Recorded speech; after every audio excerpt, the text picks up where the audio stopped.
Imagine being pulled over not because you broke the law, but because someone thought you didn't belong. She wasn't just any driver that day. She was a prosecutor. But the officers, they had no idea whose rights they were about to violate. Who's really in control here? The officers with badges, or the woman who knows the law better than them? But before we continue, tell us where you are watching from in the comments, subscribe and turn on the bell notification so you won't miss any upcoming stories. Florida, June 19th, a stretch of highway bathed in late afternoon light. Where the sun doesn't just shine, it presses down like a weight, flattening shadows, making the pavement shimmer like a mirage. The kind of day where everything looks predictable, ordinary, safe. The kind of day where no one expects their name to become the center of a storm. Amanda's hands rest on the leather steering wheel of her dark sedan. The hum of the engine is steady. The faint rhythm of her favorite instrumental track fills the cabin, a calming background to the thoughts swirling in her mind. She's just left the university campus, where she spent the last few hours as a guest lecturer, talking to young students about justice, law, and the quiet but powerful machinery of the legal system. She loved that work, not just a title of prosecutor, but the weight of it, the responsibility to understand the law not just as a set of rules, but as a shield and sometimes a sword. She knows how the law is supposed to work. She also knows how often it doesn't. But at this moment, she's not Amanda the prosecutor. She's just Amanda, the woman in the car, heading home after a day of work. Her mind drifts to dinner plans. She's thinking about calling her mother. She's thinking about the cases waiting on her desk tomorrow. She's thinking about everything except danger, because nothing about this stretch of road screams danger. Not yet. And then, without warning, a flash, red and blue. The reflection hits her windshield before her mind registers what it means. At first, she thinks it might be happening to someone else, someone behind her.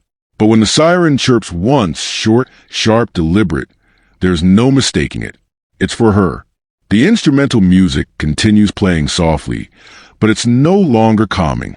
It's background noise in a suddenly different reality. She glances at the rear-view mirror. An unmarked car, dark-colored, slides behind her. Not a patrol car with the familiar patterns. No big markings. Just a quiet, predatory presence of power, wearing plain clothes. Her foot eases off the accelerator. Her pulse ticks upward, not because she's done anything wrong. She knows she hasn't, but because history has taught her something personal and painful. When you're black in America, ordinary moments can tilt without warning.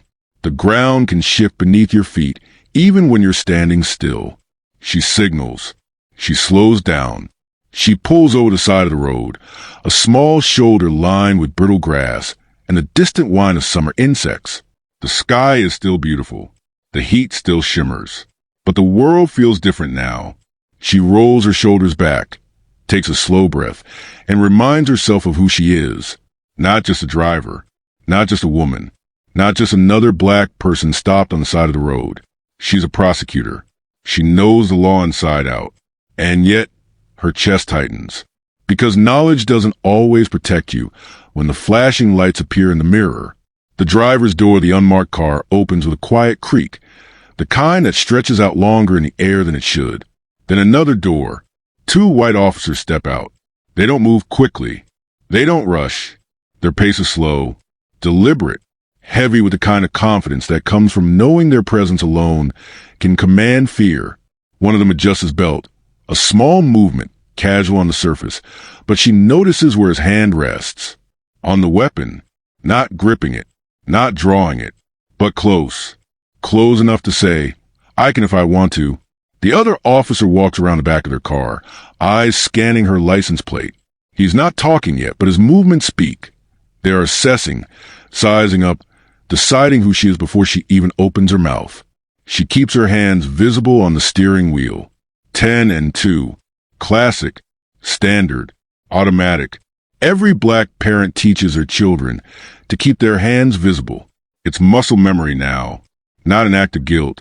An act of survival. Her mind doesn't panic. It sharpens. Details snap into focus like the beginning of a trial. What time is it?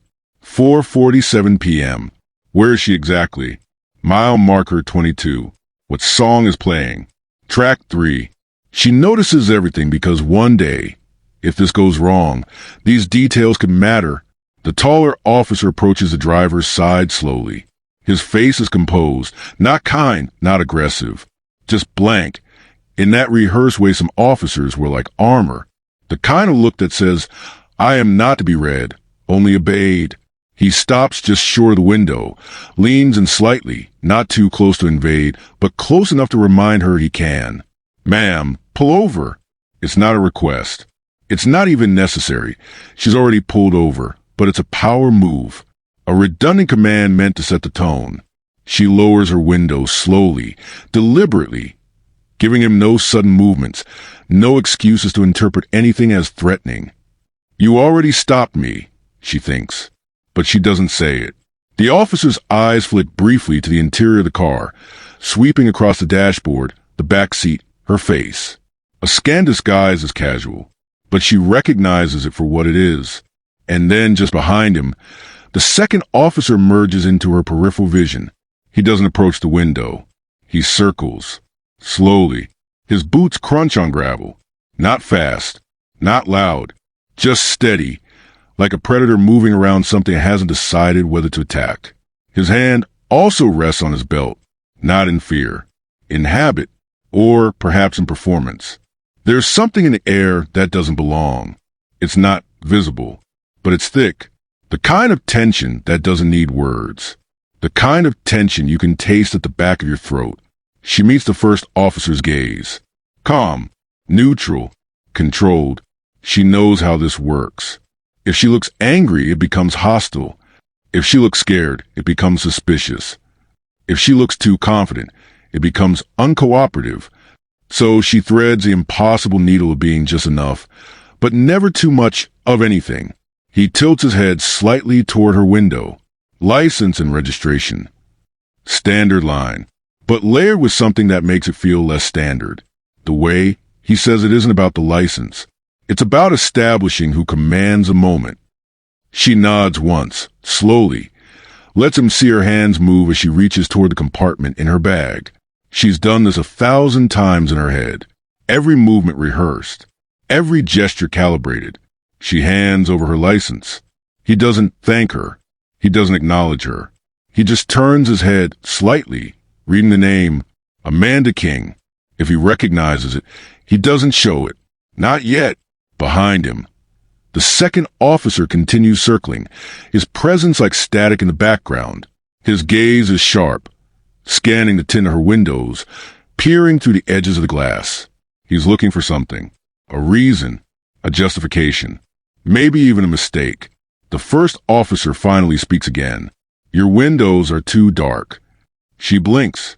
Not surprised. Not confused. She expected something like this. A vague reason. A pretext. The word tinted is a convenient key. It can unlock stops. Detentions. Searches. It can stretch what's legal into what's simply tolerated. He shifts his weight slightly, making sure she hears authority in his tone. That's illegal, ma'am. But Amanda knows something he doesn't. Her car windows have been tested. They are well within the legal limit.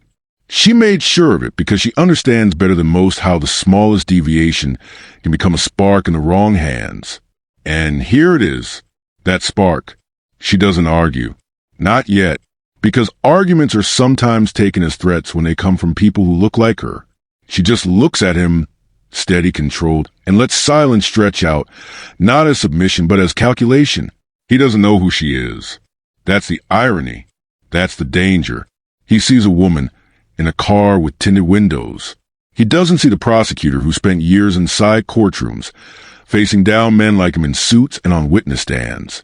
He doesn't see the one woman in the room who knows exactly where the lines of the law begin and end. And in this moment, that ignorance could cost him, but it could also cost her. She thinks of her father's voice years ago. He told her, when they stop you, stay calm. Keep your hands visible. Don't give them a reason. She remembers her mother's hands tightening on the steering wheel when they were stopped once at night, years ago. She remembers being 15, watching how power moves, watching how fear spreads quietly invisibly, like smoke. The gravel crunches again. The second officer leans slightly toward the passenger side window now, peering in. He doesn't say anything. His silence is its own kind of message. We are watching. We are waiting. This isn't a traffic stop. This is a stage. And they think they're the directors. Her pulse is steady, but beneath the surface, adrenaline runs its slow, electric current. Not panic. Readiness. Calculation. Every second is being logged somewhere in her mind. Like pieces in a trial she might have to argue. The officer with her license glances back toward his car. We're gonna run this, he says casually like it's nothing. But to her, every word is an equation. She knows how long a license check should take. She knows what it means when it takes longer. She knows what dark windows means when it's said with a certain cadence. And she knows how often people who look like her end up on the wrong side of stories that started just like this one. Tinted windows, unmarked car, hands on belts, sunlight and silence. She glances at the rearview mirror again.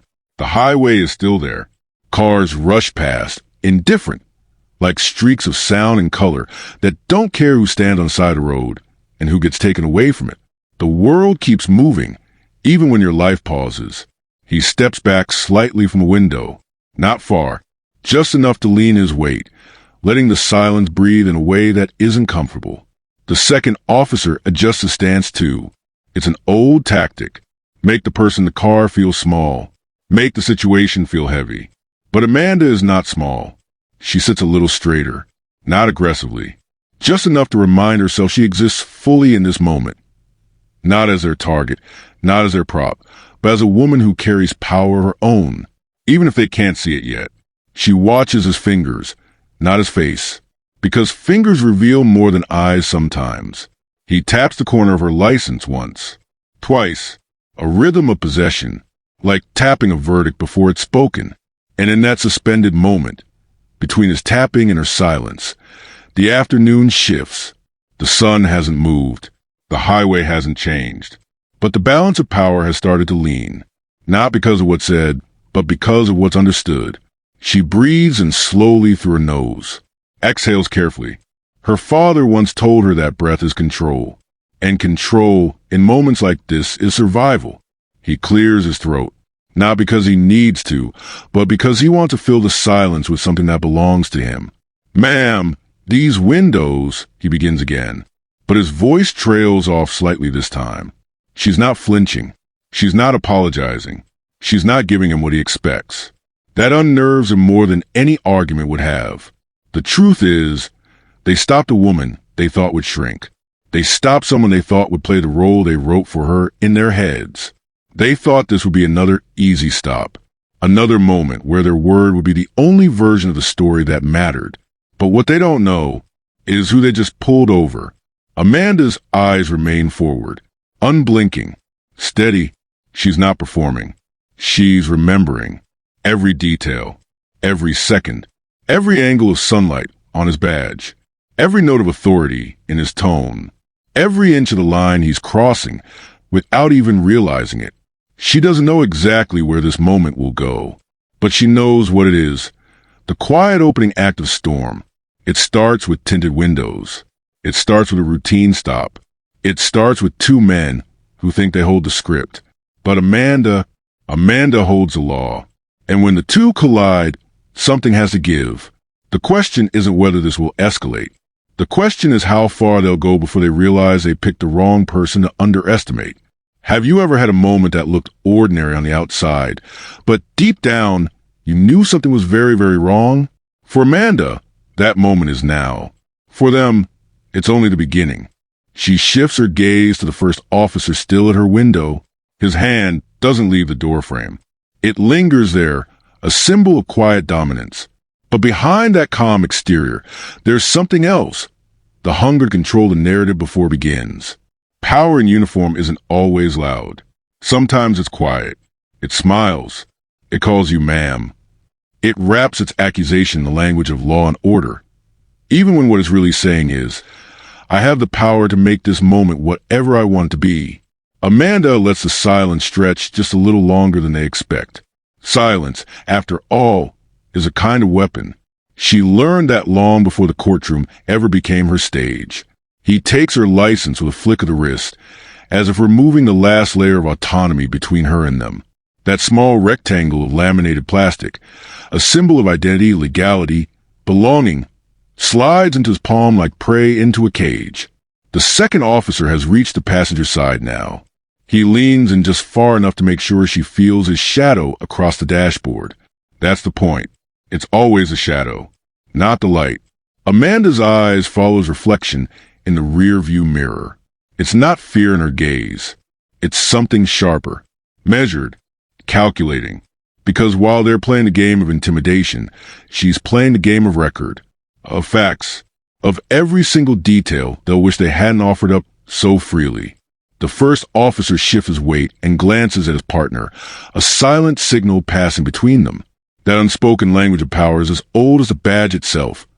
The slight tilt of the head, the narrowing of the eyes, the posture that says, we're on the same page, and she's not. They don't know who she is. Not yet. In their eyes, she's just another woman behind tinted glass. Another driver to corner with soft words and hard implications. Another small victory in a system built on assumptions. But Amanda's silence isn't compliance. It's calculation. She lets him hold the license, lets him think he has control of the story. Because sometimes power is best dismantled not in the moment it roars, but in the quiet before it realizes who it's really dealing with. He leans a little closer to the window. You know, these kinds of tints can get people in trouble. The way he says it isn't procedural. It's personal. It carries the soft rhythm of someone who enjoys saying the words. Her lips pressed together, not in fear, but in patience. She's weighing him. The kind of man who believes authority is a shield against consequences. She's seen this type before. In hearings, in testimonies, in depositions where their stories crumble under the weight of evidence. But here, on this sun-bleached roadside, he still believes he's a hunter. The other one runs his finger across the trunk as if looking for a reason, any reason to escalate. He's not really checking. He's performing. This isn't about safety. It's about establishing a hierarchy. A hierarchy where she is supposed to be at the bottom. Amanda's breathing slows even more. The warm air presses against her skin, but inside, she's cold, deliberate, surgical. There's something sacred about moments like this, not because they are rare, but because they are predictable. The pattern is always the same.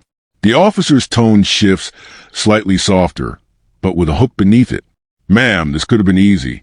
But, now we gotta check a few things. The pause that follows isn't empty. It's loaded. It's the pause designed to make her volunteer something. An apology, a justification, a hint of nervousness they can turn into reasonable suspicion. But she offers nothing. No apology. No explanation. No unnecessary words. Just silence and steady, unbroken eye contact. That alone unsettles them. Power hates quiet defiance. The first officer clears his throat, irritated that the script in his head isn't playing out the way it usually does. Normally, people talk. They fidget. They try to explain. They give away control without realizing it. But Amanda has spent years teaching herself how not to do exactly that. She watches him the way a surgeon studies a pulse before making an incision. Slowly, precisely, waiting for the exact moment to cut. The second officer moves again. This time, around the back of the car, back into her blind spot. He wants her to feel that, to remind her that they can move freely and she cannot, that he controls the periphery, the edges of her awareness. But what he doesn't realize is, she's memorized his steps. She's already built a map of their positions in her head. 2 men, 1 vehicle, 1 open lane to the right. No sudden movements from her. No words that can be twisted. The first officer looks down at the license again, then at her. So, Amanda. He draws out her name slowly, as if trying to claim ownership over it. As if pronouncing it gives him power. She doesn't correct his tone. She doesn't blink. She lets the name hang between them, untouchable. You from around here? He adds, as if making small talk, but the question isn't casual. It's a probe, a soft push toward a box they can file her into, outsider or insider, belonging or suspect. Her silence is its own language. And it says, "You have no idea who you're talking to." The sound of the second officer's boots returns to her left. He's come full circle. His face appears beside his partner's, their mirrored postures forming a wall. 2 uniforms, 2 guns, 2 narrowed sets of eyes. They don't raise their voices. They don't need to. The power dynamic was scripted long before she rolled down that window. But scripts can be rewritten. Amanda sits back a fraction of an inch, not retreating, but repositioning, owning space in a place where they expect submission. The first officer raises his chin slightly, the universal sign of someone who believes they're in control. But control built on assumption is fragile, and it's about to crack. The air thickens, not from temperature, but from intent. They are testing boundaries now, circling the edges of what they can justify. Every word they speak is measured not for truth, but for cover, something they can write down later, something that looks good on a report. Tint too dark, plate didn't show, driver non-compliant. Amanda knows those phrases by heart. She's read them 100 times in court. She's cross-examined the men who've written them. She's taken apart their narratives like old engines, exposing every rusted lie hiding under the hood. But these 2 don't know that yet. To them, she's just a driver in a nice car with tinted glass on a Florida afternoon. The officer at the window looks down the road briefly, scanning for an audience, maybe a supervisor, maybe just making sure they're alone. And they are. The sun glints off the hood. The street is quiet. The world, for this brief stretch of time, has narrowed to 3 people and 1 story waiting to be written. His eyes return to hers. "Stay put," he says. Not a command shouted, but one delivered like a promise. A reminder of who he thinks decides the outcome here. Amanda watches as he steps back toward the rear of the car, license still in hand. The second officer remains at her door, shifting his stance, subtly blocking any sense of escape. She exhales slowly, not out of fear, out of preparation, because this exact choreography is familiar. The circling, the vague accusation, the forced stillness. It's the performance of control. And she has watched enough performances to know exactly when the mask begins to slip. Every beat matters now. Every breath, every glance, every gesture. Amanda straightens her posture, shoulders back, chin lifted slightly. A portrait of composure so unshakable it feels like defiance, because it is. She refuses to give them what they want, that flicker of uncertainty they can seize on. Instead, she gives them something rarer, something they aren't used to seeing. Stillness, unshaken, deliberate stillness. The second officer finally speaks again. "You understand why we stopped you, right?" His tone isn't curious. It's accusatory, wearing a friendly mask. Amanda doesn't reply. Not yet. She lets the question hang in the air, forcing him to feel the weight of his own performance. Because the truth is, they've already decided what they'll write in their report. Whether she answers or not doesn't change the story in their heads. But it will change hers. And her story will be louder. Because she has power too. Not the kind that flashes in red and blue, but the kind that destroys false narratives with precision. The wind picks up slightly, rustling the nearby trees. The moment stretches. One officer by the trunk, one at her door, one woman behind the wheel. Power stands outside. Power also sits inside. They just don't know it yet. He takes one last glance at the tinted windows, as if still trying to convince himself the stop is legitimate. But Amanda sees a flicker, that tiny, involuntary shift in his eyes. Doubt. The kind of doubt that creeps in when the performance starts to feel hollow. She notices everything.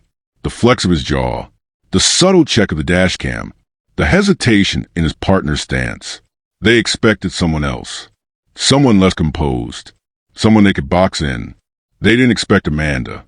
And somewhere beneath the heat, beneath the scripted control, beneath the layers of practiced dominance, they feel it too. That shift, that unsettling moment when a wolf realizes the prey has teeth. Amanda's lips curve, not into a smile, not quite, but into something sharper. A hint of quiet power they can't name. Because this isn't just a traffic stop anymore. It's a power play. And whether they know it or not, they've already started losing control of the board. She watches as the first officer walks back toward the cruiser, license in hand, head lowered slightly as he speaks into his radio. The second officer stays at her window, crossing his arms, trying to project the kind of confidence that cracks under pressure. Amanda doesn't move. She doesn't need to. Power isn't the gesture. It's in who controls the story when this is over. And Amanda has spent her entire life mastering stories. Behind their badges, they believe they've trapped her in a corner. But in reality, they've trapped themselves. Because every word they utter, every unnecessary step around the car, every loaded question, she's etching into memory. And memory, in the hands of someone who understands the law like she does, is a weapon more dangerous than any gun they carry. They can circle all they want, but in the end, it's her footsteps that will echo, not hers. The accusation has been made. The trap is set, but the hunter doesn't realize the ground beneath him is already shifting. The law they hide behind belongs to her too, and soon it's going to bite back. The sound of gravel under boots echoes around Amanda's car. A slow, deliberate rhythm, the kind meant to make hearts beat faster. The first officer stops by the driver's side, pretending to study her license. The second moves around the back, his fingers brushing the trunk as though marking territory. Amanda keeps her eyes forward. The rear-view mirror reflects a shadow circling her vehicle like a predator measuring its prey. But Amanda isn't prey. Not today. Not ever again. There's a stillness between them, heavy and sharp, like air before lightning splits the sky.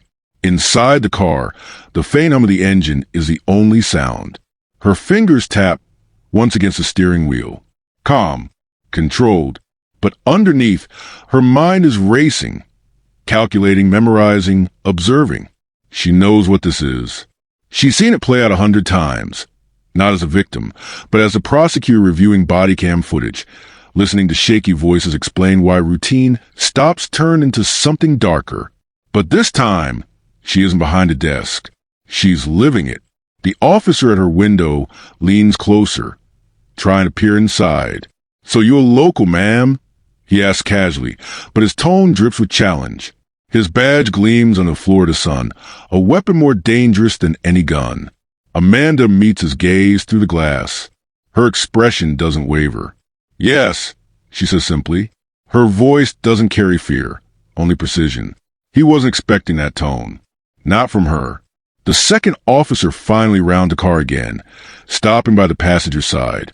His face carries a kind of smirk that comes from knowing how power usually works on the side of the badge. But Amanda is studying him too. The set of his jaw, the way his fingers rest near his belt, the subtle twitch in his left hand that betrays nerves. He's trying to look confident, but she's trained to see what hides beneath. And then she asks it, softly, calmly, but it cuts through the tension like glass breaking in silence. "Can I get your names, officers?" The words hang in the air. At first, neither moves. The one holding her license glances at his partner, then back at her. The silence stretches too long. They weren't expecting this. Most people don't ask for names. Most people don't dare. The first officer clears his throat. "Why?" Amanda tilts her head slightly, the faintest hint of a smile forming, not amusement, but awareness. "Because I like to know who's serving me." The man shifts, uncomfortable. His partner laughs under his breath. "Try and make it sound casual. You don't need our names for a simple stop." Her gaze sharpens. Then it shouldn't be a problem giving them. The smile fades from their faces. It's subtle. The instant the balance begins to tilt, like watching the tide turn against the wind. For the first time, they hesitate. Finally, the one at her window scribbles something on his notepad, his jaw tight. "Officer Reynolds," he mutters, his tone half defensive. The other adds, "Jackson." Amanda looks at the names written on the paper. Her voice lowers, deliberate. "Thank you, Officers Reynolds and Jackson." The tone in her voice makes them both look at each other, a moment of unease neither can explain. Because something in the way she said their names feels official, documented, permanent. Reynolds tries to take control again. "Ma'am, we just need to verify your registration. Stay in the car." But now, it's her silence that fills the air. Not submission, dominance. The quiet confidence of someone who knows more than she's saying. The predator has realized the prey is armed, not with a weapon, but with knowledge. She adjusts her posture, just slightly, not enough to look confrontational, just enough to remind them that she's not intimidated. Her eyes flick toward her dashboard camera, small, almost invisible, but recording every word. Reynolds notices. His jaw tightens again. Is that thing on? Amanda doesn't look away. Everything's on. The tension thickens. Behind her calm exterior, Amanda feels something shift inside. Not fear, not anger, but power reclaiming itself. For years, she studied men like this. How they move, how they manipulate, how they twist fear into compliance. And she spent just as long preparing for moments exactly like this. She remembers her first trial, standing across from a seasoned defense attorney who underestimated her because she was young, black, and female. She remembers how he smirked, how he interrupted, how he tried to control the room. And she remembers how she turned every interruption into evidence of disrespect, dismantling his arrogance with the precision of a scalpel. This moment feels exactly like that, except now, the courtroom was a roadside, and her adversaries were badges instead of suits. Reynolds clears his throat again. You work around here? Amanda nods once. I do. Jackson leans in slightly. Doing what? Her answer comes with deliberate precision. Public service. They can't tell if she's mocking them or answering seriously. That uncertainty unsettles them more than any confrontation could. Reynolds shifts his weight. Look, ma'am, we're not here to cause trouble, but your windows. She cuts him off, her voice calm but commanding, are within legal limits. Florida Statute 316.2953. I'm sure you're familiar. The way she says the statute number freezes him mid-sentence. His partner blinks, confused. Amanda finally turns to face him directly. I'd appreciate it if you'd finish the stop properly. There's no aggression, no raised tone, just an authority they didn't expect. The kind that comes from knowing the system better than they do. Reynolds opens his mouth to respond, but the words stumble. Jackson looks at him, waiting. Neither speaks. Amanda doesn't break the silence. She lets it stretch, long enough for discomfort to take root, long enough for them to realize that they've lost control of the moment. She doesn't have to threaten them. She doesn't have to raise her voice. Her composure is a threat. In that still Florida air, something shifts. The hierarchy they counted on dissolving like sand through their fingers. And that's when she smiles. Just a small, knowing smile. The kind of smile that says, you think you know power? Let me remind you what it really looks like. What they don't know, what they can't possibly know, is that the woman sitting before them isn't just another citizen with tinted windows. She's the kind of woman who writes the briefs they quote, who trains the very prosecutors who argue their cases. The kind of woman whose name sits on the files that determine careers. And right now, she's memorizing every detail, every word, every look, every hesitation. Because what's happening here isn't just a traffic stop. It's a case building itself, second by second, in real time. A case she will one day bring. The smile they see, that calm, collected smile, is the first sign of their undoing. They just don't know it yet. There's a moment, a heartbeat, where everything stands still. The officers unsure. Amanda unmoved.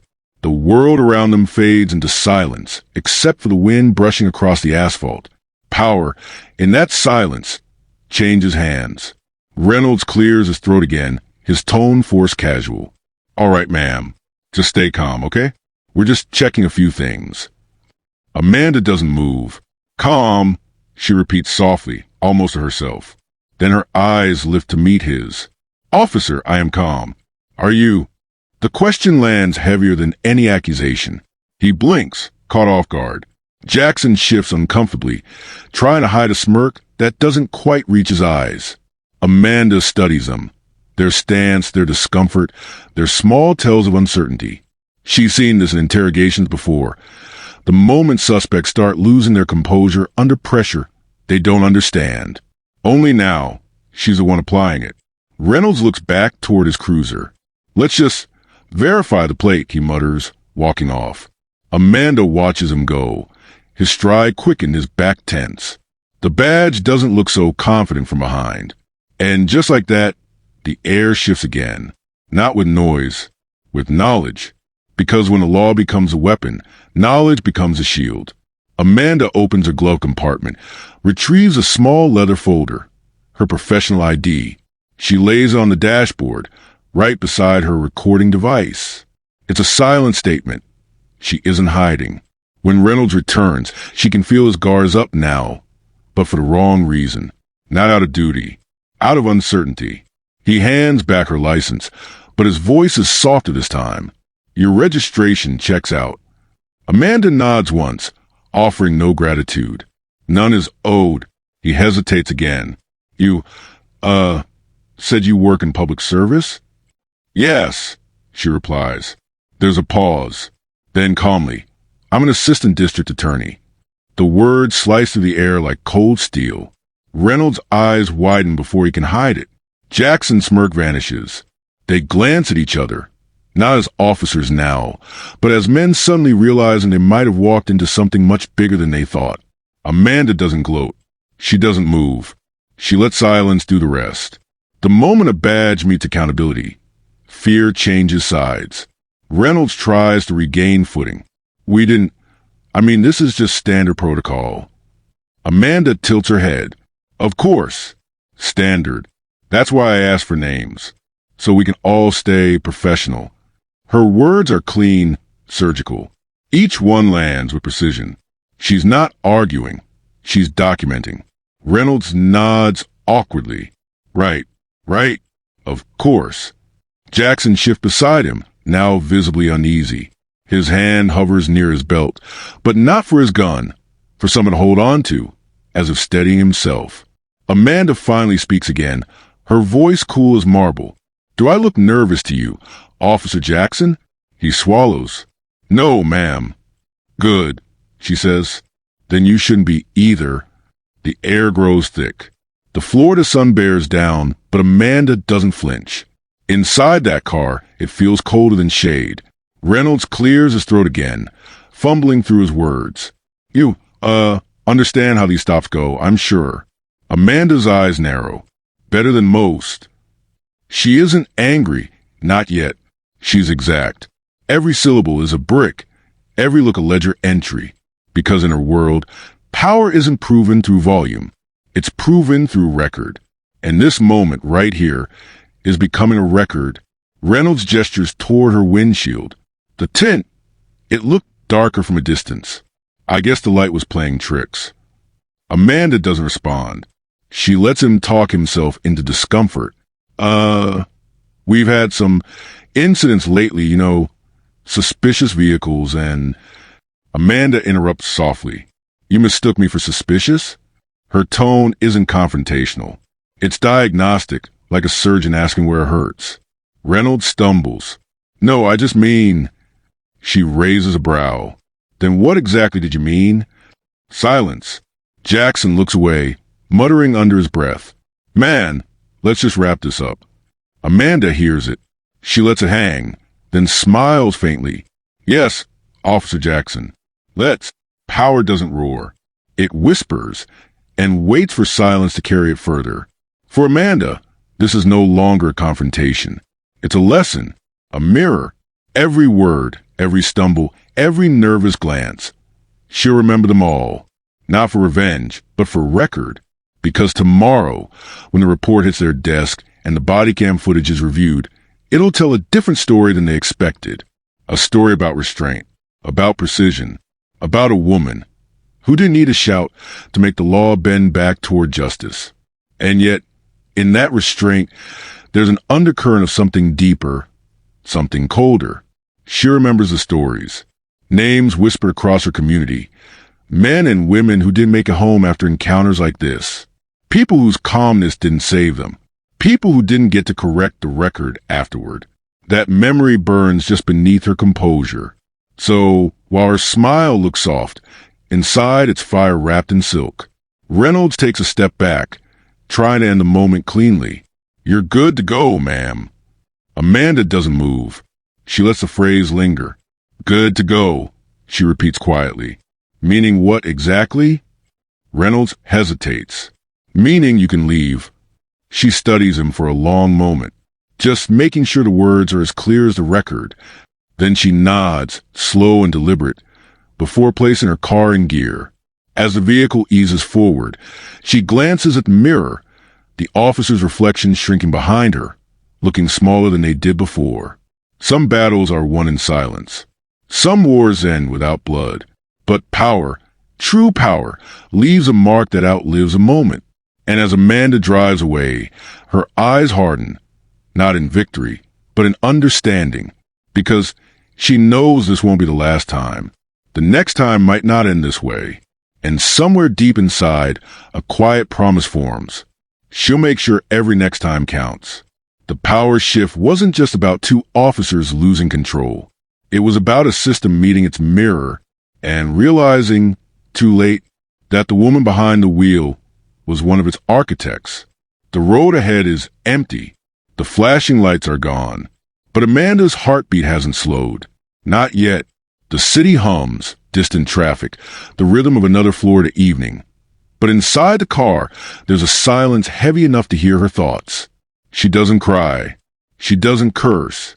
She doesn't even sigh. She just drives.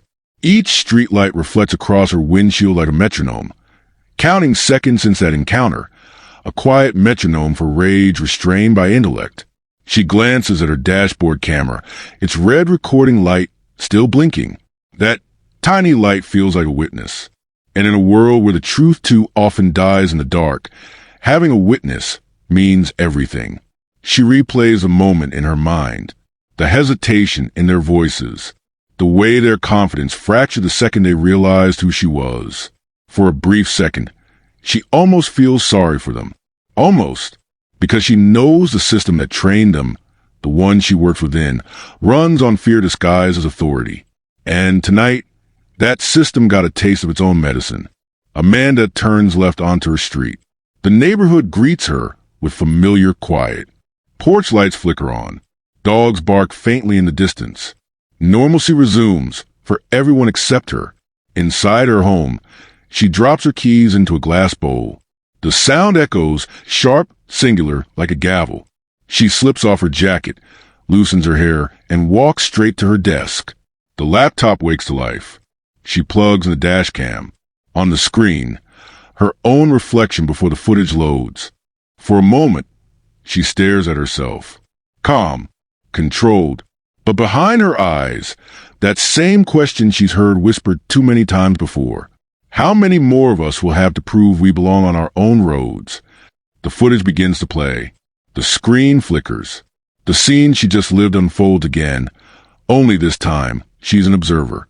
There she is, the woman behind the wheel, expression unreadable, composure like armor. The officers' voices sound different now. Smaller, uncertain, their authority thinning in real time. Amanda watches without blinking. She pauses, rewinds, zooms, studies their body language. Every glance, every misplaced phrase, every subtle show of dominance masked as procedure. She notes timestamps, takes screenshots, labels each frame. This isn't revenge. This is evidence. Hours pass unnoticed. Outside, the neighborhood quiets to sleep. Inside, Amanda's light still burns. She opens a document titled Traffic Stop, June 19th, Incident Report. Each line she types is measured, clinical, precise. No emotion, no bias, just fact. But between those lines, an unspoken anger hums like electricity under skin. Anger doesn't always scream. Sometimes it builds cathedrals of logic, brick by brick. And Amanda, she's building something that will outlast her own fury. She types, Officer Reynolds initiated stop without probable cause. Claimed window tint violation, though Florida Statute 316.295(3) confirms compliance. She continues, Officer Jackson circled vehicle without request or consent for search. Each entry another nail in the coffin of assumption. She doesn't stop to think if she's overreacting. She knows she's not, because this isn't just about her. It's about the next woman who won't have the badge, the title, or the evidence. Her phone buzzes. A text from a friend at the office. "Hey, saw you still online. Everything okay?" Amanda stares at the screen. Her thumbs hover, then she types back. "Everything's fine. Just organizing some files." But fine is a lie, because fine doesn't sit you upright at 2 a.m., staring at a paused frame of your own face under flashing blue lights. Fine doesn't whisper, "You could have been another story." She closes a message and exhales. Her hands tremble slightly, not from fear, but from restraint. In every battle fought in silence, there's a price. Tonight's price is sleeplessness, the cost of surviving with your dignity intact. But Amanda's not just surviving. She's preparing. She scrolls a folder on her computer. Case precedents, civil rights. It's a collection she's built quietly over years. Not part of her job. Not officially, but personal. A reminder of names that never found justice, and the loopholes that let their stories fade. She adds tonight's footage to that folder. A silent edition. A private vow. Her eyes flicker to a photo on her desk. Her father, in uniform, smiling proudly beside a younger Amanda in her graduation gown. He was a police sergeant. The kind of officer who believed the badge was sacred, not a shield for arrogance. He taught her that justice and power were twins, meant to protect each other, not compete. But somewhere along the line, the world forgot. Amanda whispers to the photo, voice trembling only slightly. "They still don't get it, Daddy, but they will." The clock reads 3:07 a.m. She finally leans back, exhaustion washing over her. But instead of sleep, her mind replays the scene again and again, not out of trauma, but calculation. She knows the report she files tomorrow will raise eyebrows. She knows there'll be phone calls, meetings, polite apologies wrapped in bureaucratic language. She knows the officers will be spoken to, but what she's really waiting for, what she's preparing, is the next time, because there will be a next time. And next time, she won't just be the one recording. She'll be the one rewriting the playbook. Power doesn't always announce itself with noise. Sometimes, it arrives in quiet rooms, under the hum of fluorescent light, typed word by someone the system didn't expect to fight back this way. Tonight, Amanda isn't a victim. She isn't even a prosecutor. She's a reminder that silence can be weaponized and calm can be revolutionary. The camera fades to black on her reflection in the laptop screen, tired eyes, but steady. And as the glow of the monitor flickers across her face, it almost looks like armor. Armor forged not in metal, but in memory. Morning arrives, but it doesn't bring peace. It brings light. That same Florida sunlight that once bounced off her windshield, that once framed the moment everything changed. Now it spills through her blinds, painting her desk in stripes of gold and shadow. Amanda sits with a cup of black coffee, staring at the report she wrote hours ago. Her cursor blinks at the end of the last line, like it's waiting for something more. But there's nothing more to write. She's done. For now. She prints the document, slides it into a crisp manila folder, and sets it beside her bag. Next to it, her badge glints faintly in the light. A symbol of justice, one that feels heavier today than it did yesterday. The drive to the office is quiet. No music, no distractions. Every red light feels longer than usual. Every passing cruiser a silent reminder of how thin the line between power and vulnerability really is. When she walks in the courthouse, everything looks the same, polished floors, echoing footsteps, the faint smell of old paper and coffee. But Amanda's perception has changed. Every badge, every uniform, every polite nod now carries a different weight. Not fear, not resentment, awareness. There's a kind of clarity that comes when you realize the system you work for can turn on you at any moment. But there's also a strange calm that comes when you know how to fight back. Not with anger, but with precision. And Amanda, she's a surgeon when it comes to precision. In her office, she closes the door gently. The hum of the courthouse fades. She opens her laptop again and drafts an internal email. Short, factual, unflinching. It's addressed to the chief of police, CC'd to Internal Affairs, the state attorney's office, and the department's Civil Oversight Division. Subject line, traffic stop incident, possible profile and behavior. She attaches the footage, her written report, and the relevant legal statutes. No emotion, no editorializing, just proof. Her cursor hovers over send. It's such a small button, a rectangle of pixels that could shift the entire way of accountability. She presses it. Click. Just like that, silence fills the room again. But this silence feels different. It's not the silence of fear or aftermath. It's the silence before something begins. Hours later, her phone rings. It's the chief. His tone is professional, but there's a nervous edge to it. He thanks her for the detailed submission, assures her it will be reviewed internally, and says the officers will cooperate fully. Amanda listens, nods. When he finishes, she says just one thing. Make sure this one doesn't disappear into paperwork. The silence on the other end says everything she needs to know. That's the thing about systems built on hierarchy. They're terrified of exposure. And Amanda didn't just shine light on the cracks. She made sure it was recorded. Days pass. The footage circulates quietly within the department. Whispers begin. Officers talk in hallways. Glances exchange in elevators. Some call her brave. Others, reckless. But Amanda doesn't flinch. She knows that courage always looks like defiance to those who benefit from comfort. She continues her work, handling cases, arguing motions, mentoring interns. On the surface, nothing's changed. But beneath it, everything has. Then one afternoon, she receives an internal memo. The officers involved have been placed under review. Further disciplinary action pending findings.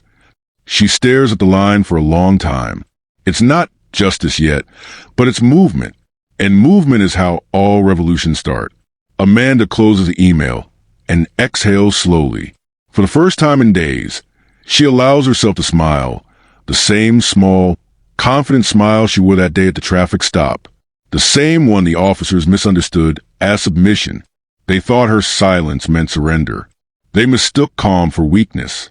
But Amanda's calm was a countdown, and the smile they dismissed was the one they should have feared most. That night, she drives again, same route, same hour, same Florida streets bathed in sunset. The world looks deceptively peaceful. The wind hums through slightly open windows. At one red light, she glances at her reflection in the rearview mirror, not to check her makeup, but to remind herself she's still here, still driving, still free. And in that reflection, something shifts. She sees not just herself, but every woman who's ever been stopped, questioned, doubted, or reduced. Every driver who's ever had to perform calmness to survive. Every moment where compliance became a shield. You see, power doesn't just belong to those who hold weapons or wear badges. Power also lives in the people who refuse to be broken by them. Power lives in restraint, in strategy, in knowing exactly when to speak, and when to let silence echo louder than words. Amanda's strength isn't loud. It doesn't roar. It whispers in courtrooms, files paperwork, and holds eye contact long enough to make the guilty squirm. And maybe that's what makes her dangerous. Because systems like this, they know how to fight anger, but they've never learned how to fight composure. Later that week, she's called into a meeting with the department's oversight committee, a room full of suits and silence. They ask questions, carefully worded, bureaucratic, deliberate.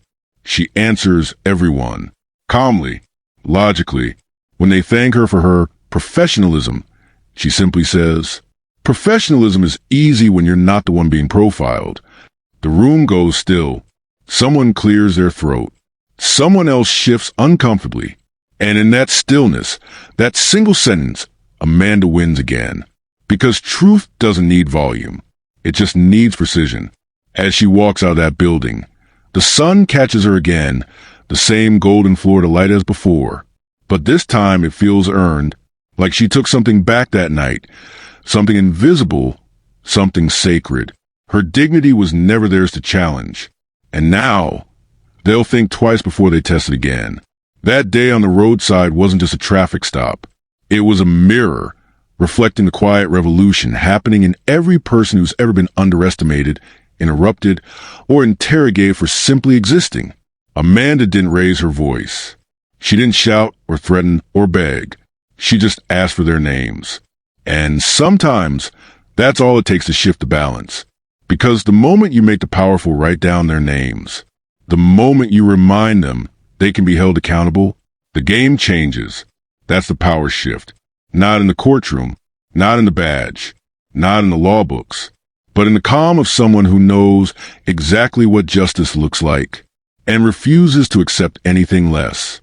June's sunlight filters through tall courthouse windows, casting long golden streaks across polished marble floors. The atmosphere is deceptively calm, the kind of quiet that masks something explosive beneath the surface. People move in hushed tones, lawyers adjusting their ties, clerks shuffling case files, security officers standing rigid with practiced indifference. But beneath the stillness, something electric brews. Today, the balance of power is about to tilt. At the center of that tension sits Amanda. Black blazer, crisp white blouse, hair pulled back in a no-nonsense bun. She's not the woman behind the steering wheel anymore. She's a prosecutor. She's the law they thought they could bend. She's a storm they didn't see coming. She steps into the courtroom, not hurried, not hesitant, but deliberate. Each step echoes on the floor, crisp like a gavel strike. It's not just an entrance. It's a declaration. I belong here more than you ever did. Her heels click like a clock, counting down to impact. Across the aisle, two men in uniform adjust their collars. The same two men who leaned over her car window not long ago. Their badges catch the light now, but the confidence behind those badges flickers. For the first time, the hunters find themselves surrounded by the very system they thought they owned. They shift in their seats, subtle movements, but they betray the truth. Their stomachs are tightening. Amanda doesn't look at them. Not yet. She lets the silence stretch like a drawn bowstring. There's power in not rushing. Power in making them feel the weight of a room they use command. The judge enters. The bailiff calls for order. Everyone rises. And as they sit back down, a small but seismic shift happens. The courtroom now belongs to Amanda. On the prosecution's table sits a stack of neatly arranged documents. Nothing fancy. Just quiet, organized, surgical precision. Because this isn't about theatrics. It's about dismantling a lie, one fact at a time. The judge clears his throat. Case number 2374.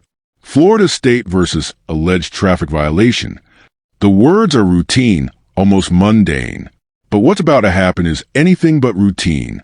Amanda rises slowly, the motion measured, as if time itself were bending to her rhythm. Your Honor, she begins, voice low but unwavering. No tremor, no plea, just precision. Before this court are claims of unlawful vehicle operation, alleged illegal tint, alleged invalid registration, alleged suspicion. The word alleged lands heavy, one by one, like carefully placed dominoes. Across the aisle, Officer Reynolds shifts again. His partner, Officer Collins, glances at him. Not with the arrogance they wore on the roadside that day, but with a thin veneer of something they're not used to feeling. Doubt. Amanda steps forward. She doesn't need to raise her voice. She lets the silence between her words make them sharp. On June 19th, two officers in an unmarked vehicle initiated a traffic stop on my car. They claimed two things. One, that my window tint was illegal. Two, that my registration did not appear in the system. They were wrong on both counts. She pauses, lets the words breathe, lets them taste their own lies. Your Honor, she continues, I stand here not as a civilian who was merely stopped, but as a citizen whose constitutional rights were placed beneath suspicion without probable cause. I stand here to place facts against fiction. The gallery leans in. The air thickens, not with heat, but with anticipation. Everyone senses it.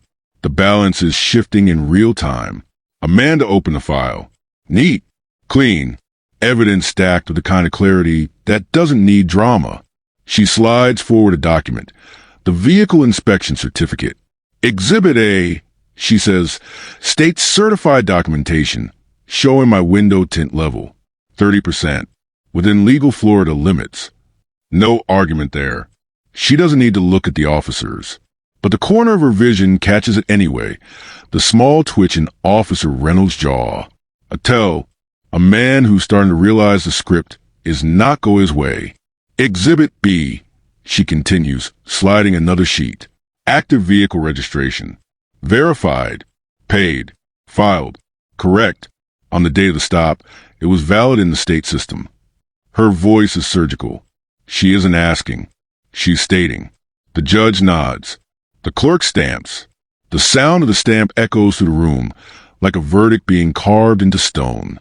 Now she walks slowly, not pacing, but claiming territory with each step. Her tone shifts, not louder, but sharper, like a blade narrowing to its edge. When I asked for their names, they provided them. Officer Reynolds, Officer Collins, perhaps unaware that the person they were questioning was a state prosecutor. The gallery stirs.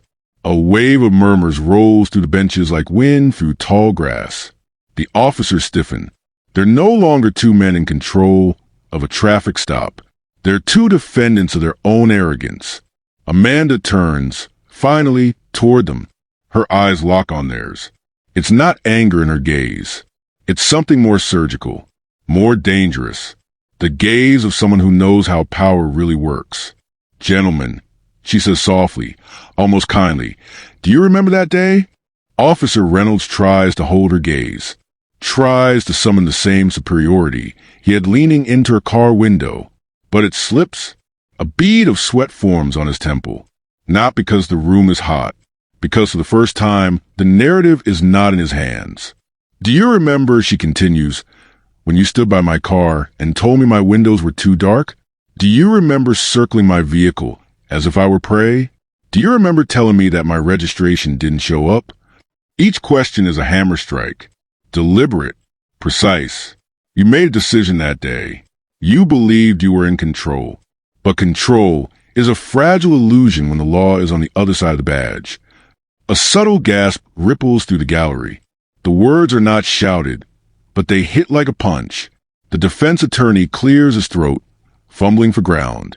Your Honor, but the judge raises a hand. Let her finish. Amanda nods politely. She doesn't need to rush. The issue isn't just a traffic stop, she continues, turning her attention back to the bench. The issue is the assumption behind the stop. The idea that a black woman behind the wheel of a nice car must be in violation. That my windows must be illegal. That my registration must be suspect. That I must be suspect. The courtroom falls silent. You can hear the hum of the air conditioning.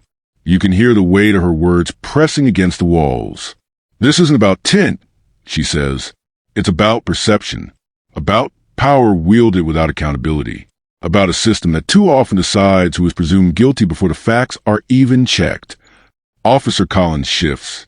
His knuckles whiten around the edges of the table. His eyes dart briefly to the door, not because he plans to leave, but because in this moment he realizes there's nowhere to run. Amanda holds up the citation they gave her that day. This piece of paper was meant to intimidate, to remind me where they thought I stood in the hierarchy. But, gentlemen, I am the law you thought you could bend. Her words slice clean through the air. No theatrics. Just truth, stripped to its bone. The judge leans back, hand steepled. He's seen thousands of cases, but something about this one is different. This isn't a defendant trying to prove innocence. This is a prosecutor holding up a mirror to the very system she serves. Amanda walks back to her table, slowly, letting every eye in the room follow her. The Fourth Amendment, she says, protects citizens from unlawful searches and seizures. It does not exempt badges. It does not exempt tinted windows. It does not exempt uncomfortable assumptions. She sets the citation down gently, like laying a body to rest. Then she looks directly at the officers again. You thought you were writing a routine ticket. What you were actually writing was your own testimony. The gallery is dead silent. Not even the clerks shuffle papers now. Amanda's tone softens, not out of mercy, but because control has fully shifted. I want to be clear, she says. This is not personal vengeance. This is accountability. The kind this courtroom exists to uphold. A single question now hangs in the air, unspoken but felt by everyone present. What happens when those sworn to uphold the law are forced to face it themselves? She places both hands on the table. Steady, grounded. Your Honor, I rest my preliminary statement. But she doesn't sit down immediately. She lets the silence bloom, lets it fill every corner of the room until even the officer's breathing becomes audible. Then, almost as an afterthought, she adds, and I will be filing a formal misconduct review. The words detonate like a silent bomb. Reynolds jerks slightly. Collins blinks hard. Misconduct review. 2 words that turn badges into liabilities. 2 words that open doors they desperately want to keep shut. And that's when the real tension begins. You can feel it in the air. The panic isn't loud. It's quiet, restrained, professional panic. The kind of panic worn by men who suddenly realize they've been standing on a trapdoor the entire time. Amanda returns to her chair, slow, calm, as if she's not the storm but the eye at its center. Her composure is her weapon. She doesn't need raised voices. She has the law, and that terrifies them more than any protest could. The judge looks at the officers. Their earlier confidence is gone. Their crisp uniforms now seem smaller, less commanding. Officer Reynolds, the judge says, voice steady. Do you have a statement? Reynolds swallows. His voice, once loud at that roadside stop, now cracks at the edges. Your Honor, we were just performing a routine stop.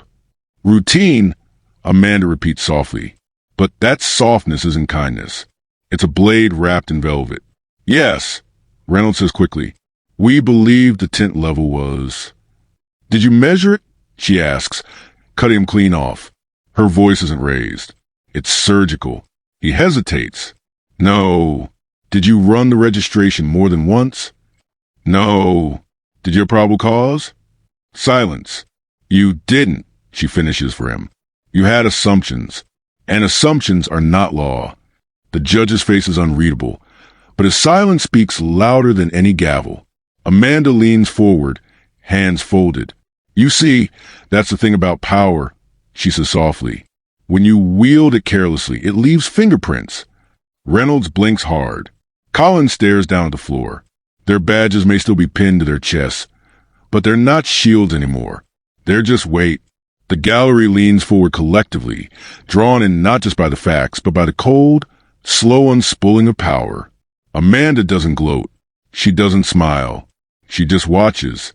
Calm, steady, certain. Because this isn't the end of the story. This is the crack before something bigger breaks open. The judge finally speaks. We'll proceed to review. Those words are the beginning of something the officers didn't expect. And they know it. Their faces say it all. The arrogance that once dripped off their uniforms has been stripped down to a thin film of fear. Amanda's inner voice, calm, quiet, echoes beneath the surface. You should have measured the tint. You should have checked the registration twice. You should have known who you were talking to. But you didn't. And now, in a courtroom where truth weighs more than intimidation, their badges don't make them giants anymore. The camera, if this were a film, would slowly push it on their faces. The beads of sweat, the flickers of panic, the silence pressing down like judgment itself. Amanda sits, hands folded, eyes unwavering. But the real power is not in what she says next. It's in what she doesn't. She lets the silence linger, because silence here is louder than their roadside commands ever were. And somewhere in that silence, the first crack in her armor spreads. The twist they didn't see coming wasn't just her title. It was the truth itself. And the truth has a longer memory than fear. If power was misused against you like this, what would you have done in Amanda's shoes? Comment your answer below. There's a strange kind of silence that exists in courtrooms just before a verdict. It isn't the gentle hush of a library or the peaceful quiet of a late-night street. No, this silence is heavier. It has edges. It presses against your skin. It slows the air in your lungs. It's the kind of silence that makes seconds feel like they're being dragged across gravel. In that silence, every sound matters. The faint hum of an overhead vent becomes thunder. The creak of a wooden bench is enough to turn heads. And somewhere in that thick air, 2 men in uniform are learning what it feels like to be on the other side of power. Officer Reynolds stares at the polished wood of the defense table, as if the grain itself might offer him an escape route. His partner, Collins, tries not to shift too much in his seat, but the tremor in his leg betrays him. They have sat in this courtroom before, but never like this. Never with the weight pressing down. Instead of being there's the press out. At the front, Amanda stands, not as a frightened civilian, not as a woman whose car they circle like wolves, but as a prosecutor, as the storm they never saw coming. She doesn't pace. She doesn't fidget. She simply stands, spine straight, gaze locked forward, every inch of her radiating calm control. The judge leans forward slightly, elbows resting on the bench, hands folded as if weighing invisible scales. A single sheet of paper lies in front of him. That's all it will take. A few words from his mouth, and this room will shift again. The gavel hasn't struck yet, but the energy is coiling like a spring. Amanda's voice cuts through the stillness, not loud but precise, deliberate, like the edge of a blade sliding through velvet. Everything you said, she tells them, was wrong. Those words don't echo, they land. Clean. Final. Reynolds' jaw tightens. Collins' throat moves as he swallows something dry and bitter. The gallery holds its breath. The air thickens with a kind of collective awareness.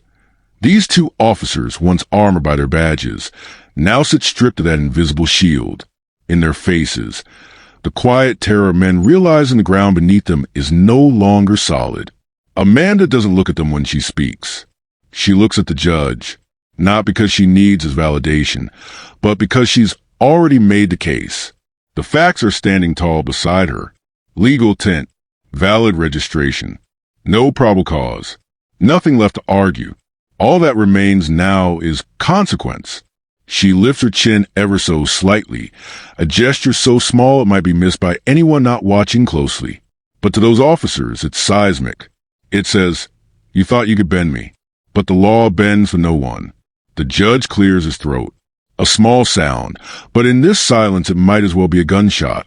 He glances down at the papers, then back up at the two men in uniform.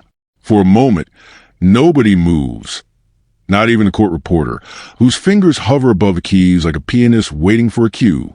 And in that small pocket of time, something primal stirs beneath the calm surface. Fear. It isn't loud. It's quiet. Precise. It hides behind tightened throats, shallow breaths, darting eyes. Fear doesn't scream. It listens. The bailiff shifts near the door, the faint click of a leather holster punctuating the air. A sound like that means nothing most days. Today, it sounds like judgment sharpening its edge. Amanda doesn't blink. She doesn't frown. Her stillness is a strategy. Let the silence work for her. Let the truth hang like a weight they can't shake off. Reynolds finally looks up, just for a second, toward the judge. It's a glance, quick and panicked, like a man checking to see if the floor beneath him is still there. Collins doesn't even dare. His gaze stays fixed on the table, as if looking anywhere else might make the verdict arrive faster. The gallery watches like an audience caught in the last moments before the curtain falls. Some lean forward. Some clasp their hands. Everyone breathes slower. This is the moment where truth stops moving and starts crushing. The judge exhales slowly, like a man aware that what he's about to say will ripple far beyond these walls. He reaches for his glasses, adjusts them, and tilts his head forward. Time slows. Amanda's heartbeat doesn't quicken. Not because she isn't feeling it, but because she's learned how to command these moments. Years in courtrooms have taught her how to let silence burn her opponent, not her. Reynolds shifts again. Collins finally blinks. Sweat collects near the base of his hairline, sliding down the side of his face. Slow and cold. In another lifetime, these men might have thought their uniforms made them untouchable. But here, under these fluorescent lights, beneath the weight of law, they're just men. Fallible. Exposed. The judge begins to speak, but just as his mouth opens, it happens. A whisper. It doesn't come from the bench. It doesn't come from the officers. It comes from somewhere behind Amanda.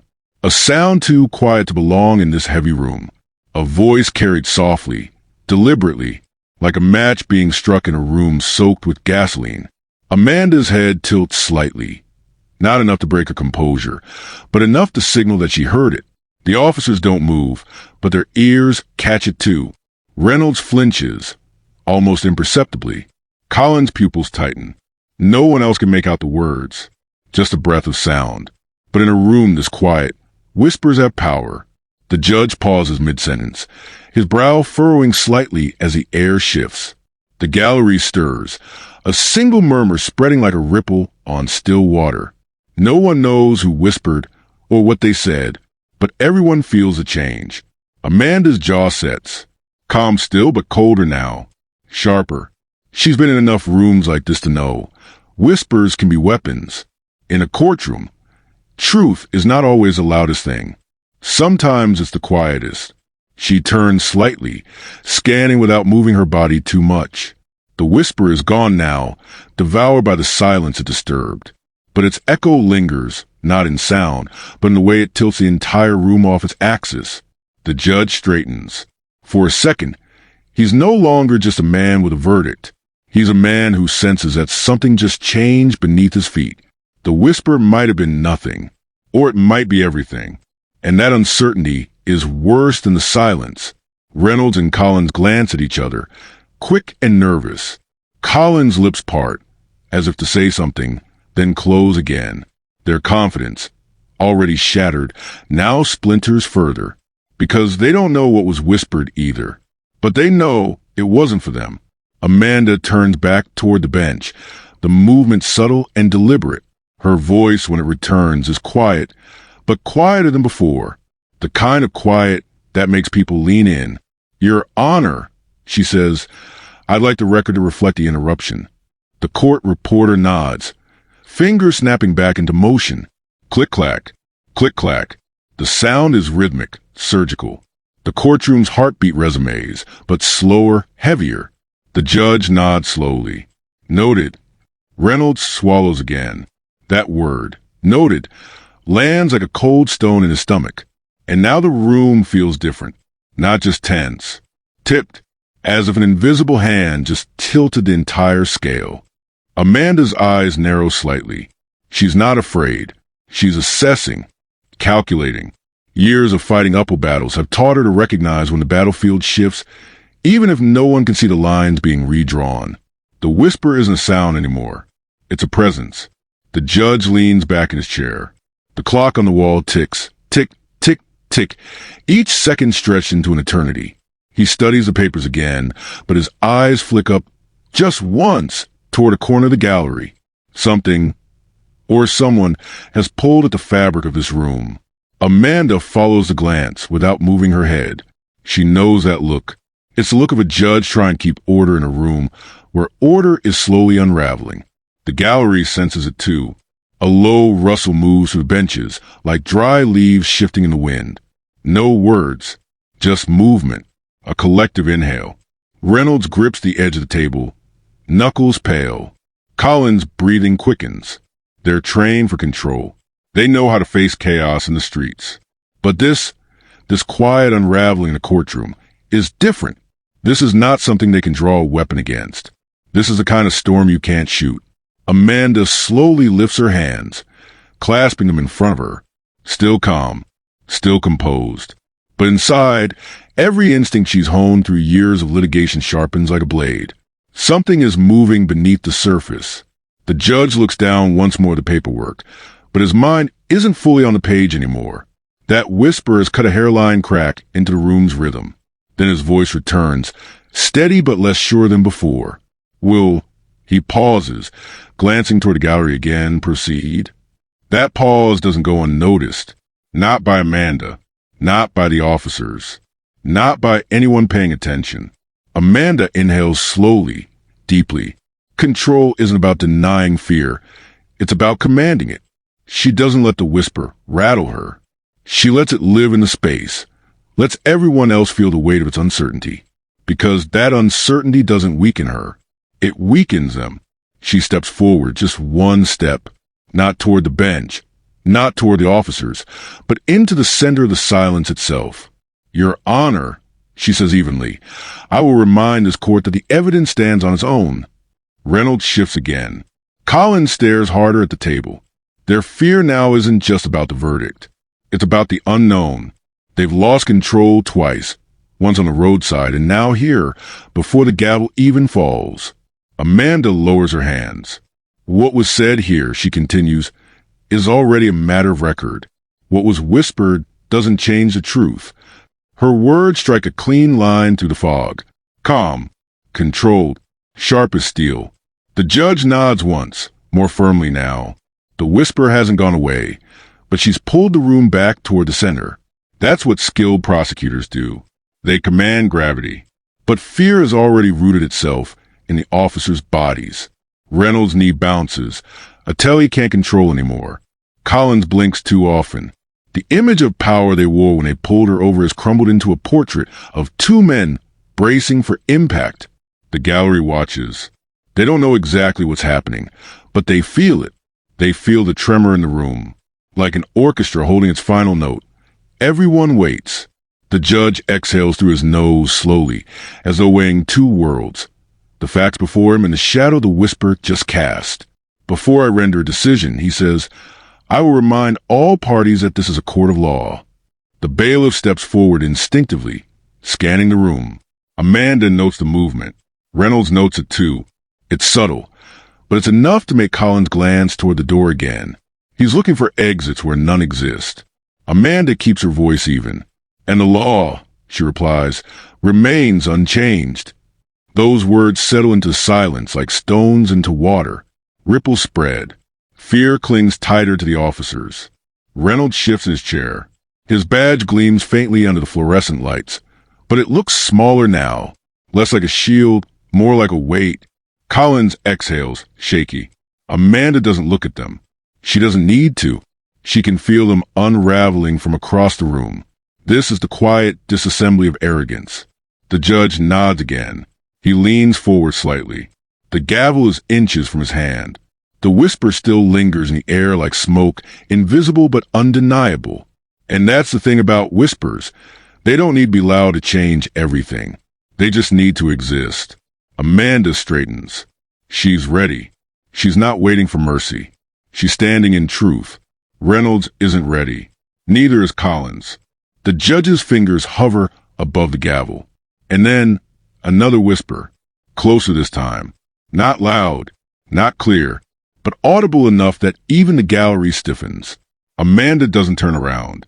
She doesn't need to. She's learned long ago, when whispers enter the room at the moment of judgment, they're meant to tilt the scale. But what they didn't account for is a woman who learned to carry her own weight long before she ever set foot in this courtroom. She breathes in slowly, letting the whisper slide past her. She doesn't let it own the air. She reclaims it. The judge tightens his grip on the gavel. Collins glances again at Reynolds, his expression asking a question neither of them can answer. Their world is shrinking by the second. The gallery leans forward as one. Amanda's voice cuts through the murk. This isn't a matter of whispers, she says. This is a matter of law. And just like that, the silence shifts again.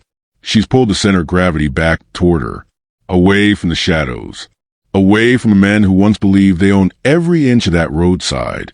The gavel hasn't struck yet, but in their faces, in their shallow breaths, their trembling fingers, their darting eyes, you can already see the verdict they fear. Fear doesn't always scream. Sometimes it just sits in a chair, wearing a badge, realizing the world is no longer tilted in its favor. The judge looks up. For a brief second, his gaze meets Amanda's. There's no smile, no nod, just a mutual understanding of two people standing in a moment that will ripple far beyond this room. He raises the gavel. The room holds its breath. Whispers die. Eyes fix. Hearts pound. And in that stretched second before the verdict falls, fear is louder than justice. But justice, true justice, doesn't flinch. The courtroom falls into an unnatural stillness. The whisper still hangs in the air, suspended like smoke in a room with no wind. Nobody dares to speak. Not the judge, not the bailiff, not even the officers who, just moments ago, stood so sure of their own authority. Amanda doesn't move. She doesn't have to. In that stillness, power shifts quietly. And that, more than shouting, more than anger, Terrifies people who live too long assuming they own the room. Her eyes don't flinch. Her chin doesn't drop. She stands like a woman who's been underestimated 100 times before and survived it every single time. But this time isn't survival. This time, it's something bigger. The whisper reaches the judge first. A subtle lean forward, a narrowing of the eyes. One brow rises, not in confusion, but in calculation. Then it ripples outward. One clerk stiffens. The stenographer pauses mid-stroke, hands frozen just above the keys. And somewhere, deep in the back row of the gallery, a young intern lets out the faintest involuntary gasp. A domino has tipped. No one in that room knows how many will fall. The first officer blinks. Hard. His jaw shifts like a man chewing on a lie that suddenly tastes like ash. The second officer glances toward the courtroom door, as if escape were still an option. But doors don't open as easily when the narrative changes. For weeks, they thought they controlled the story. They thought it was simple: a traffic stop, a dark window, an odd registration. But narratives are dangerous things. They bend under the weight of truth. They snap when they meet someone who refuses to play by the old rules. Amanda doesn't break the silence. She lets it swell like a wave. Because silence, in the hands of someone who's been silenced before, is a weapon. The officers shuffle. The judge clears his throat. But Amanda, she waits. She knows that every second of hesitation is evidence. Evidence of discomfort. Evidence of cracks in their certainty. Evidence that the game has only just begun. This isn't just a courtroom anymore. It's a stage. And every gesture, every blink, every subtle breath is being etched into memory, not just of the people in the gallery, but of everyone who will hear this story. Because stories like this don't stay small. They echo. They spread. They turn whispers into fire. One might imagine the officers still clinging to the hope of control. But control, once lost, doesn't return quietly. It doesn't knock on the door and say, "May I come in again?" It burns the bridge behind it. Their eyes reveal what their lips refuse to say. Fear. A fear they can't fully name. Because this isn't the kind of fear that comes from losing a fight. It's the kind that comes from realizing rules have changed and they never learned the new ones. The whisper that changed everything? We don't know what it said. Not yet. But what matters isn't the words. It's the reaction. Because reaction, unlike testimony, can't be rehearsed. The judge leans back, steeples his fingers, and lets the silence stretch. Seconds pass like hours.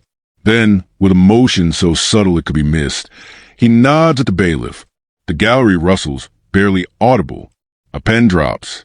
Someone exhales too loudly. The tension has become a living thing, crawling through every row of wooden benches, wrapping around the ankles of every person who thought this was going to be just another case. Amanda's gaze never wavers. She's not looking at the judge. She's looking at them. The two men who pulled her over on a sunlit Florida road, who claimed to see crime where there was none, who thought a dark window made her suspicious, who thought the badge gave them the last word. Not today. When the hunter realizes a prey has teeth, it doesn't just surprise him. It rewrites his entire story. They thought they were the hunters, but they were wrong. They just didn't know it until now. Amanda isn't smiling anymore. She doesn't need to.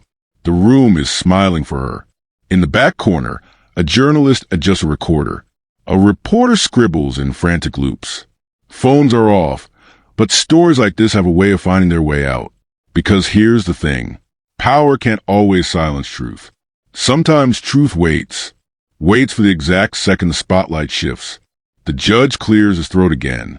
Louder this time. It's not a signal. It's surrender.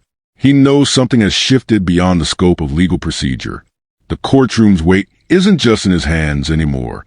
It's in the whisper that made grown men swallow their certainty, the whisper that turned a traffic stop into a reckoning. The bailiff moves closer, not toward Amanda, but toward the officers. A subtle tilt of the head, a barely perceptible motion, enough to make one of them stiffen. In that moment, the officer realizes something no training ever prepared him for. He's no longer in control of the narrative. He's in the middle of it, and Amanda is holding the pen. The story of June 19th was supposed to be forgotten. A stop, a ticket, a shrug, a file that collects dust on some gray shelf. But the thing about injustice is, it never disappears. It just waits for the right storyteller. And Amanda, she's more than a storyteller. She's a prosecutor. She's a storm they didn't see coming. The second officer's hands twitch on his lap. He looks to the judge, then to the bailiff, then back to Amanda. Everywhere he looks, the world is no longer arranged the way it was when he stepped out of that unmarked car.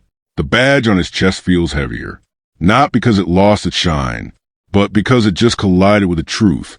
Amanda finally moves. One step. That's all.